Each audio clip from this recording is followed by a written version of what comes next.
This meeting is being recorded. All right, I'm such a mess. I'm like such a mess. Like, and my dog now, he's like, "Why are you crying?" He's like Oh, he's like trying to comfort me. It's yeah, they crazy. understand. They understand. Yeah. It's crazy. How So are you today? I'm okay. I've been a little bit up and down, but I'm okay. I'm excited for today's topic, which is the law of attraction and attracting romantic abundance, right? Yes. And how that works or how it doesn't work for some people, right? So what's your experience been? First of all, do you believe in the law of attraction? Oh yeah, absolutely. I mean, I think it's way, way, way, way, way deeper. And I think that the law of attraction is just a way to explain how all of this works. I think that there are tons of different gurus out there or teachers of these kind of metaphysical things that happen that are way above our understanding, our conscious understanding, and each individual, each group can explain it in a different way. So I think that the law of attraction is a way to explain the phenomena of attracting certain people, situations, or things into your life based on how you believe, what you believe, and based on who you are. I've also heard of the law of assumption. I've also heard of, and then you know what? It's in the Bible too. You know, like there's a lot of different religions and different denominations and different, just a lot of different ways of explaining the law of Mhm. attraction. So that's been my observation over the past few years. But for me, it's not necessarily what the name is, but what the Mhm. phenomena really is. And it's the fact that you attract that which you are. So if you are a person that is constantly thinking about negative things, then your subconscious mind is going to attract or is going to be aware of those negative scenarios and is going to continue to put yourself in situations, even if you consciously try to change your situation for something better, unless Mhm. you reprogram your subconscious mind or uproot or heal from the things that caused your subconscious mind to get those thoughts, then you're going to continue to manifest those same negative situations. So, I mean, and we can go on and on about this, but yes, like the law of attraction, I do believe in it. I also do, and I believe everything you just shared, and I just like to add that um, it might be the same thing, but what I came to realize is that the law of attraction is based on what you said, that you heal what you attract what you are, is that you attract um, how you see yourself as well. Maybe it's a different choice of words, but we also attract how we see ourselves and those unhealed parts of ourselves, because essentially our partner acts like a mirror, right? So I see in him, or he sees in me, uh, parts of ourselves, right? Parts of ourselves, and it's an opportunity to heal. So if I'm extremely insecure about, I don't know, an example would be like if I have a fear of abandonment, I will probably perpetuate that by attracting a person that's emotionally unavailable. That's a perfect example. So But I think, it's like the thing that the conflict that I have with the word or the term law of attraction is that it's like for somebody that doesn't understand how the law of attraction works, it almost seems like you are like deliberately attracting these people. So it feels like you have no control over the situation, but you do. And it's not so much, I don't think, yes, you are attracting emotionally unavailable people, but it's not so much that you are attracting them, is that you have traits inside of you that lack the necessary boundaries so that when these people do show up in your life, you don't you don't push them away. You don't have the boundaries to say, no, wait a second, this is not what I want. And the healthy people that come into your life, because you also attract healthy people, the healthy people that come into your life, unless you're healed and healthy, you will not feel comfortable around those people. So you're more prone to the people that remind you, because this is, again, the subconscious programming from childhood trauma, or from whatever trauma background. It's what your comfort zone is. It's what you're programmed, even if it's uncomfortable consciously, but it's I think that's true. Yes. And it's that subconscious programming because you're not aware of it. It happens automatically because you've been programmed. So with awareness, self-awareness, right, bringing things into the light, bringing things into your consciousness gives you the power to make that choice, because we do have a choice, right? So that awareness of I'm choosing something, let's say by default mode. A perfect example of what you said about boundaries that I'd like to share is I just had this kind of like, you know, those aha moments that you have, that you, something just comes into your conscious awareness that you're doing that you didn't know that you were doing before. Yeah. It was just a download. And I've struggled my whole life with verbalizing boundaries, right? And because of codependency, where in my childhood, you know, my feelings were not allowed. What we talked about last episode about not being heard and loved and nurtured as children. So I always grew up with this feeling that A, I was never enough, and B, I could never express my feelings of how I felt because I felt that it was always going to be rejected. So the outcome of that is that I have, even today, and I'm 48 years old, in my personal relationships, I struggle to set my boundaries. So, and what I learned from that, because I'm really trying, is my fear is that they're going to reject me or abandon me because they don't like what I say. But actually, if you flip the perspective on that, it's not about them, it's about me. And if I don't verbalize my boundaries and stick up for myself, I'm actually abandoning myself. And that was a huge moment for me because I always made it about the other person. It's always about them.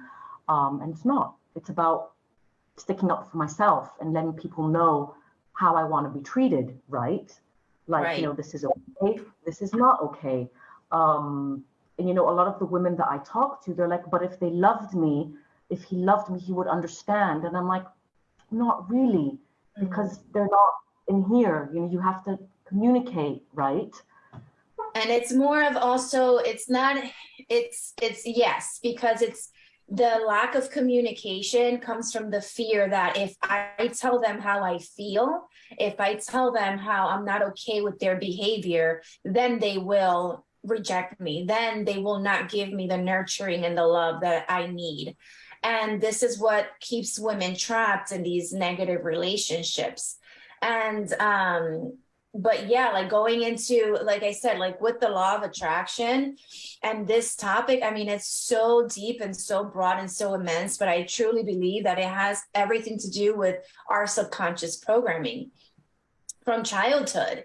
And if we have the childhood trauma, if we've been told, or if we weren't nurtured, or if we were abandoned, or if we were rejected in childhood, so that need of being loved wasn't met since childhood, and then we meet a person in our lives that gives us a temporary love bombing, you know, and they meet that need, and you know, then all of a sudden, you know, when they start misbehaving and showing their true colors and being hot and cold, then there's this confusion, but the need to be loved is still there. The need to be nurtured is still there. And so that's why trauma bonds happen, because this person once met that need, and they have the potential to meet that need again. So it's hard to let go of that potential, even though that person is hurting you. And that's the trauma bonds. But with regards to law of attraction, I think that when you're healing and you're going through this healing process and you're deliberately manifesting or consciously manifesting that which you want, the way I did it, I created a very specific list of what I didn't want because of based on my traumatic experiences. And right next to that list, I created a list of what I wanted, which was the opposite of what I didn't want. And then I started to focus on what I wanted, and it was so specific.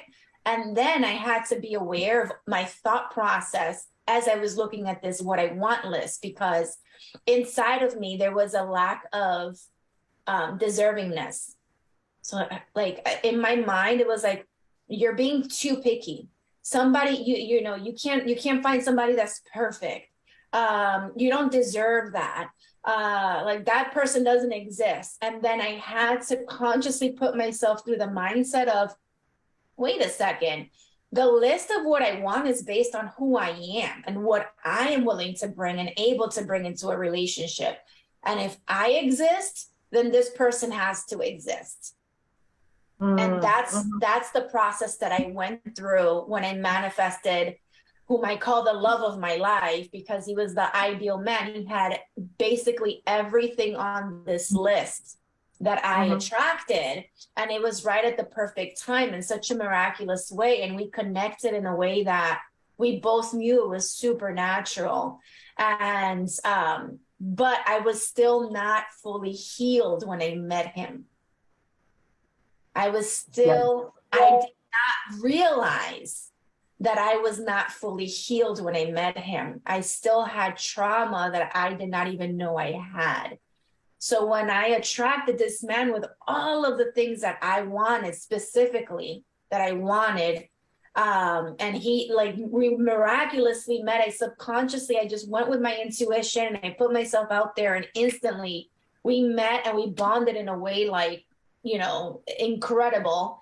But then things started to happen that revealed that we both had unhealed trauma.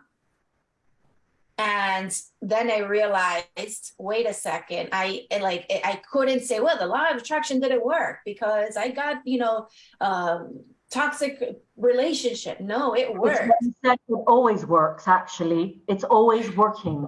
Yes, it worked. Right.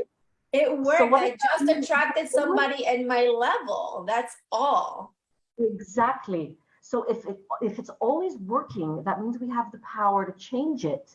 And maybe it has to do with shifting your perspective.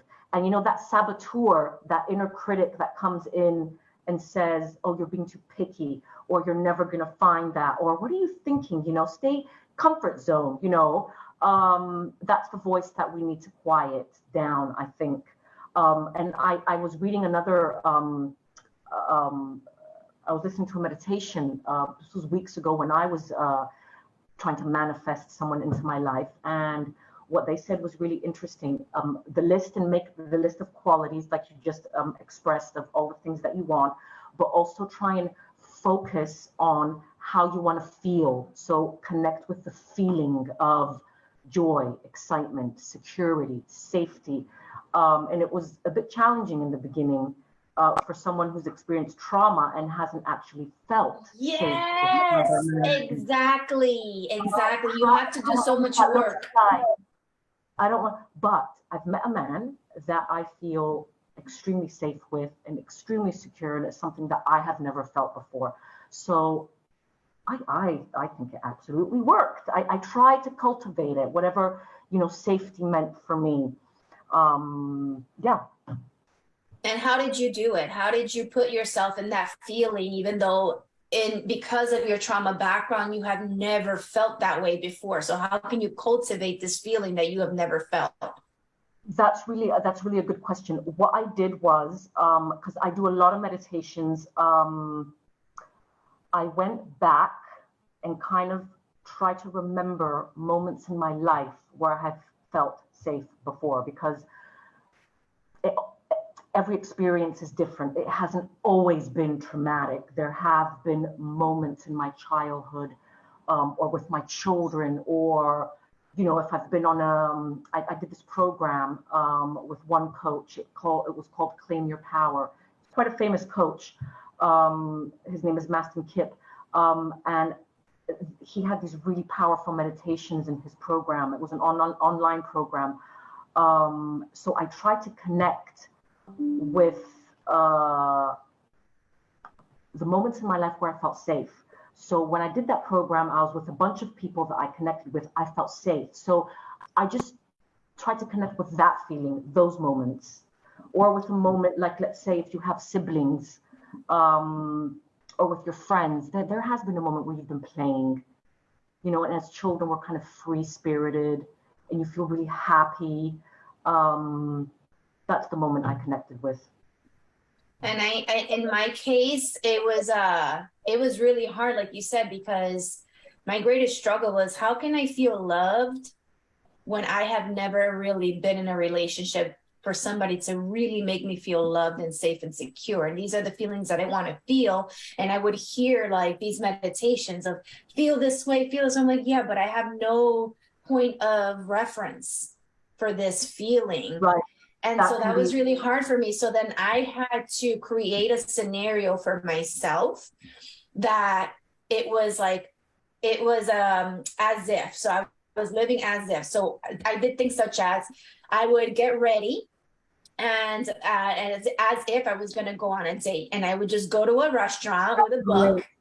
I would go to a restaurant with a book and I would sit there and and it was not like I was looking for a date, because I wasn't. I would just sit there, even with my earphones on, listening to a podcast or reading a book. And I would sit there and grab a drink and treat myself to a dinner date. I would do things like, first of all, like change my appearance so that I was presentable for just life and just, to feel attractive. And then I would buy myself flowers and gifts. Oh, that's amazing.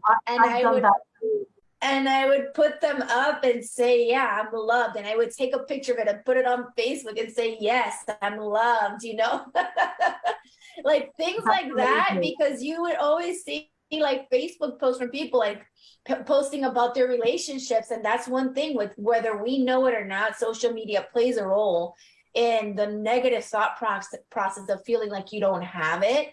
So I would just do the opposite. I'm like, I have it. Look at this. I feel loved. I feel accepted. I feel, all the good things. And then in the end, when I created my list and I looked at it and I said, and I realized, like, I know he exists because I exist. I know this. And that's quite powerful. Buying yourself flowers and just kind of giving yourself the love that you never got. Yes. Right. So that basically was, yeah. So I had to basically, in my mind, my point of reference, I will tell you what my point of reference was: romantic movies and books. That was my point of reference, because if there's ever a place that I ever felt a love or a connection, was when I would read like these fictional books, or I would see movies, and I would say, I know love like this has to exist out there, because otherwise why would there be so many books and movies about it? So that was kind of my point of reference. So I started to kind of refer to just trying to love myself in a way as if I was being loved I was receiving this love from someone that I loved. And so, it was a process, and you know what? Many times I would just I'd be driving in my car and I'd say, I'm going to go see my boyfriend right now. I'm driving over to my boyfriend's. Yeah, that's my boyfriend's exit. Like, I would just be like a crazy person in my head, or it sounds crazy because you're creating these different thoughts that it's deliberate, conscious thoughts that normally in your old self, you would think like, this is crazy. But if you know that this is how the law of attraction works and this is how manifestation works, you would be crazy not to do this stuff. You'd be crazy not to want to consciously manifest this way. So, the real remarkable part is, Christina, that when I met my guy, Mhm. he lived in the exits that I said, you know, oh, like, this is where my boyfriend lives. Like, You're joking. no. And he did all the things that I did for Synchronicity. myself. He did them all Oh consistently. And it wow. wasn't like a love bombing. You know how narcissists, like, they love bomb you for like a Yes, and month. then they switch. They No, switch like he was always consistent throughout our entire relationship. He was consistent. He, you know, giving me gifts and flowers and taking me out and doing stuff and being loving and kind and all of the beautiful things that I envisioned and wanted and felt that I needed from a relationship. But the reason why I'm referring to him in past tense is because, as I said before, I attracted somebody from an unhealed state. Even though I got everything on the list that I wanted, I wasn't fully healed when I met him. And it was through that relationship that I realized this. And this is why I was crying in the beginning of this video. And I'm going to start crying again. It let it was all through out, girl. it was through this relationship that I realized that I had trauma, and his love and his encouragement, um, he encouraged me to get therapy. And it was through that encouragement and through the therapy that I got my diagnosis. That I realized I had PTSD and that I had all of these other things. You didn't And know it so I was before able that. to say what? You didn't know it before that? I didn't know. I didn't know. And I Right. knew I had like, I didn't know I had trauma to that extent. I knew I had issues, but I didn't know it was trauma. Mhm. And it was through this relationship. I'm sorry, I'm just like crying. It was through this relationship that I got the help that I needed. Right. And Right. Yeah. it So made me like say go ahead. what? I was just gonna say that relationships do help you heal, and even though it sounds or it looks painful, this person actually helped you to heal. So and I follow a lot of people on Instagram. One of the quotes, or one of the people I follow, he says that you don't have to be fully healed to be in a relationship. It's kind of like a leveling up, you know, because ultimately we're human, and we're in our humanness, we're imperfect. Yes. Um, but it sounds like a really healing experience that you had. It has And been. It was this relationship that literally set the stage for me to like it changed the entire course of my life. And it was through this mm, relationship that I even realized what my purpose was in becoming a oh coach wow, and helping other really? women. Yes. And helping That's other very women. It was him who exciting. encouraged me. Yes. So Oh, no wonder you're upset. Yeah, it's I hear you. upsetting I hear you. because when you have difficulties and you know that both of you are in a place of that there's unhealed wounds, and not both of you are willing to work through that together, it really hurts. And that's where my pain is right Mhm. now, because I had to let go of the relationship, because as I was healing, a lot of things would come up from his side and his wounds that would deeply trigger my wounds. It was. And um, I can relate to that. Mm. Was he aware that you were of his side, of triggering his wounds? Was he aware that he maybe needed some form of maybe therapy as well? yes, he knows, but he's unwilling to deal with it. So, Mm. I think um, that's the hardest part of because ultimately you want to grow together, right? You want to. yes, So if you're healing in therapy, you're kind of past him. You start to level up. Like you said, you yes, found your purpose. You got a diagnosis. So if you're healing faster than him and he's staying here, there's going to be an imbalance in the relationship. He needs to reach you. yes, And that's the really sad part, when people ultimately are not, they're not ready, they're not willing, they don't want to. we have no control over it, and then you felt like you had to let him go. So yeah, and that's really, and you know what, to be honest, it's a real big breakthrough for somebody that has dealt with trauma before, because and this goes back to like having trauma bonds too, because when you find somebody that meets those needs in your heart, those needs that need to be nurtured and loved and made to feel safe and secure, then based on our history of tolerating and not having boundaries, we're able to tolerate a lot of the negative things in the relationship, even though it's hurting us, like deeply hurting us, because we have this need that is occasionally being met. And that's where the trauma bond lies. So being able to decide, no, I cannot accept that, because I need to heal. I cannot continue this instability. I cannot continue the up and down emotions. Like, that is a really, really incredibly difficult decision to make. Can I ask you a question? When did you come to the decision that the pain was no longer tolerable than the love? Like, you felt joy with this person, you felt connection, you felt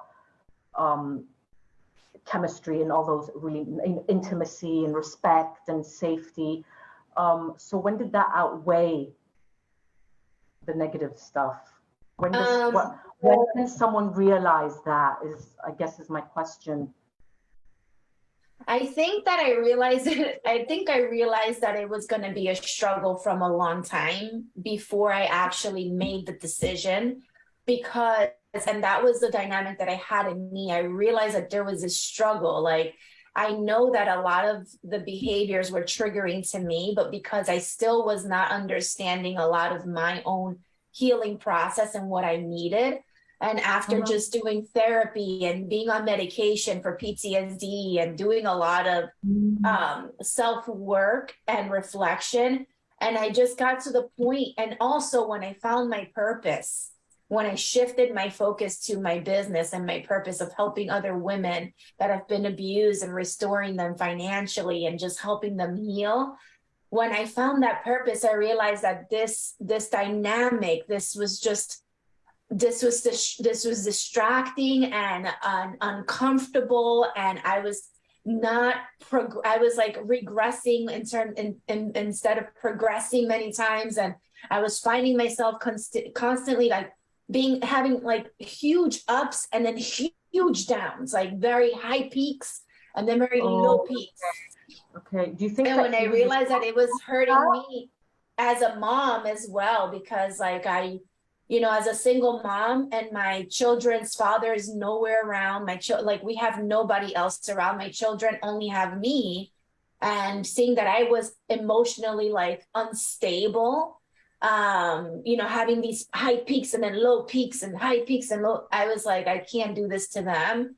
I can't do this to myself, and I can't do this to my purpose. And ultimately, as much as I love him, and I will always love him, and I know that he loves me, and that's the thing, like, we love each other. We're two messed up people that are we're all a little bit messed up. We're all a little bit messed up, right? Just trying to find our way. But yes. And I think that's when I made the decision, when I realized that the consequences outweighed the love. The consequences of staying in this instability outweighed the love that we have for each other, and the potential beautiful future and all this great stuff that we imagine together. So and that's ultimately it. It was just a discomfort, just being uncomfortable for so many years. Like, I got tired of being uncomfortable so long, Right. So, yeah. And it's hard, but I do know that there are ways to to be able to move forward and make the decision. Like I said, I shifted my focus. I put my thoughts and my heart on my purpose. I also had to really consider and think a lot through my decision and make sure that I was making the right choice for me and my children. And I also realized, like, I'm my kid's lifeline. If I don't make this choice now, they're not going to have anybody, you know. Right, So because it directly affects our children as well, doesn't it? It's not yes. just ourselves to think about. We need to think about our children, right?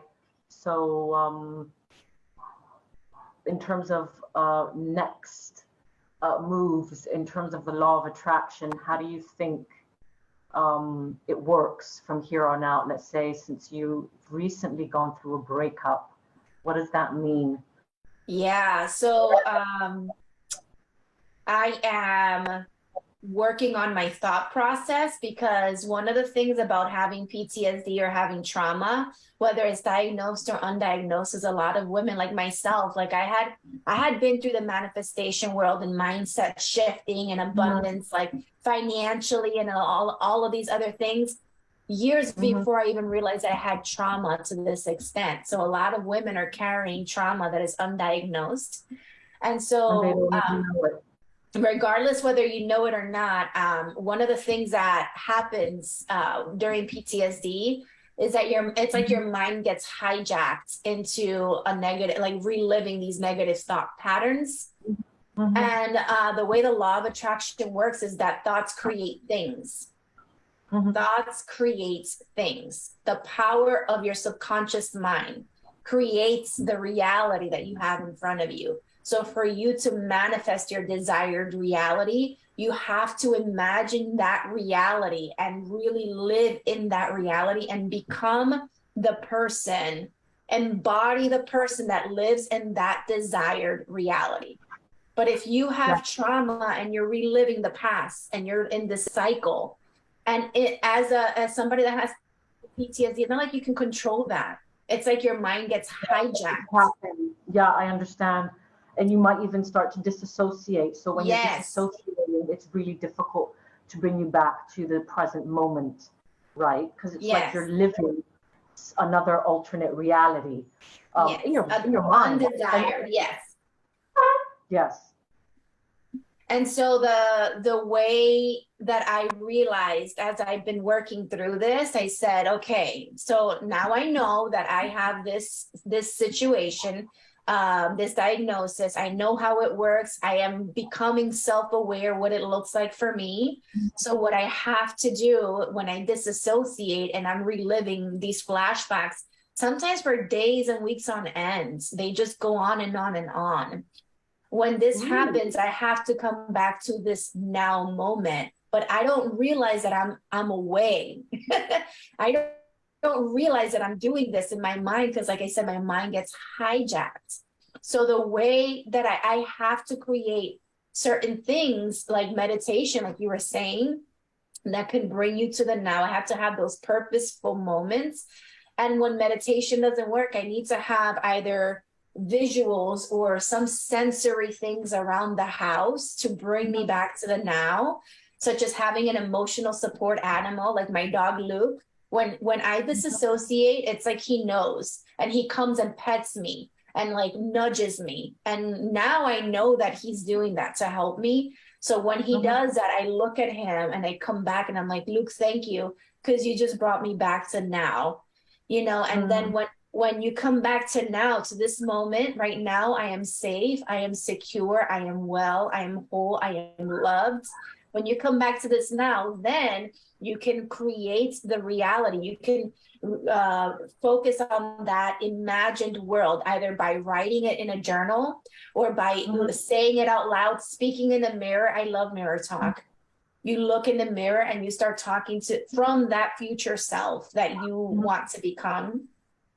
There's other ways, but I think that with the PTSD and all of the trauma, the idea is that you need to get out of that reliving and rethinking that negative thought pattern, because that's what you're going to continue to manifest if you stay there. Yes, yes, totally, totally. And that mirror work also reminds me of Louise Hay, the Yes. affirmations that you repeat. It's really uncomfortable in the beginning, and it's like, is anybody looking at me? I sound like a crazy person, but it's actually really powerful, really powerful. So, yes. Yeah, I highly recommend her. I give her books away too to some of my friends, like, or to anybody. I'm like, you need Marital, let me send you a book from Louise Hay. But yeah, I Yeah. mean, that's my story of the law of attraction with regards to relationships. It's a work in progress. We are all a work in progress. Definitely. I feel like I've manifested the current guy that I'm dating. Really wonderful person, very kind, very generous, as opposed to my previous relationships, which were narcissists and trauma bonds and very self-centered people. This person is not like that. So it's my first kind of experience. Let's see where it goes. So I love it. there's nothing perfect, right? Right. There's And no perfect relationship.